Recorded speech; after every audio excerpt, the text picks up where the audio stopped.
In a realm where time has buried the truth and the echoes of God still haunt the wind, the statues still stand.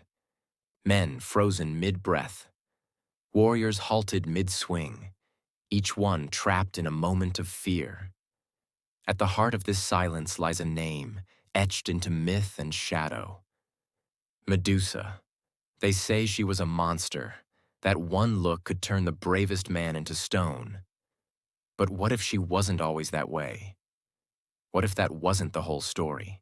In the oldest Greek myths, there were three sisters, Stheno, Euryale, Medusa, daughters of Phorcys and Ceto, ancient sea deities. They lived beyond Oceanus at the edge of the world, winged, fanged, and with hair that writhed with serpents.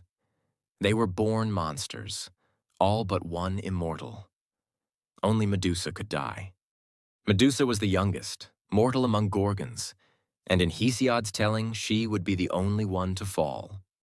Hesiod says little, only that she lay with Poseidon in a meadow of spring flowers. No judgment, no anger, just silence. He does not describe her death, nor does he speak of curses or a gaze that kills. In this telling, Medusa simply exists, terrifying, mortal, and destined for myth. Perseus, guided by Athena, approached with a mirrored shield. He did not face her directly, for she was dangerous, though not yet cursed in the way later stories would claim.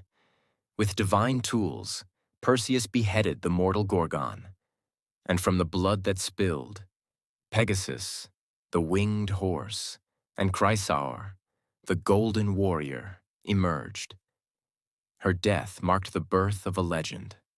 Centuries later, Ovid rewrote the tale. Medusa, now a mortal woman, radiant and devoted. A priestess of Athena, her beauty, unmatched. Her hair was her crown and pride. But Poseidon came, and in Athena's sacred halls, he defiled Medusa. Not with love, but force.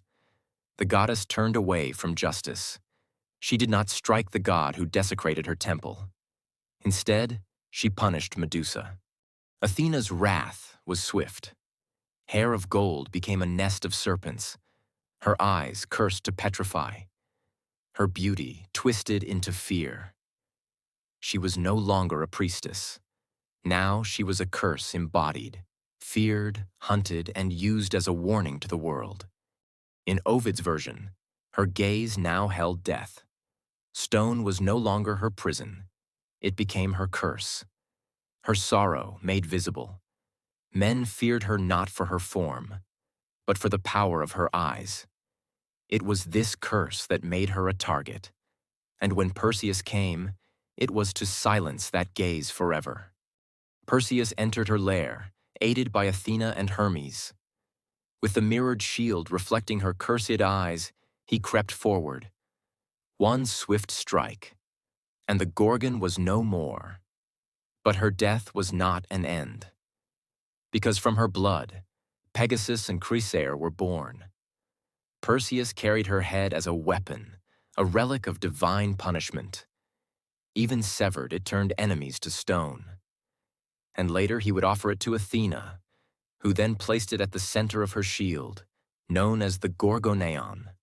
In Hesiod, she was a monster from birth. In Ovid, she was cursed into horror. What if the Gorgons weren't monsters, until they had to be?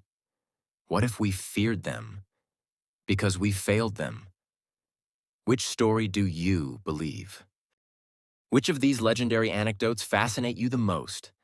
Let us know in the comments, and do not forget to like and subscribe Mythpaws for more such magical journeys.